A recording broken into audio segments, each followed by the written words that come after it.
Lower trapezius stretch. Lower trapezius છે એ middle ટ્રેપેઝિયસની નીચે આવેલો હોય છે.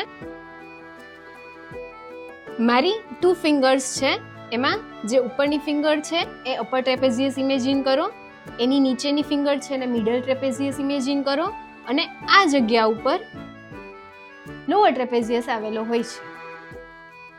લોઅર ટ્રેપેઝિયસ સ્ટ્રેચ માટે તમારે હાથને પાછળની તરફ રાખવાનો રહેશે, આ રીતે, જેમાં માથાને ઓપોઝિટ સાઈડ તરફ નમાવાનો રહેશે અને એનાથી ઓપોઝિટ સાઈડ તરફ રોટેટ કરવાનો રહેશે.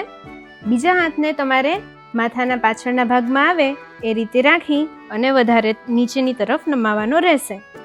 જ્યારે ખેંચાણ અનુભવાય એ પછીથી 30 સેકન્ડ માટે હોલ્ડ કરવાનું રહેશે.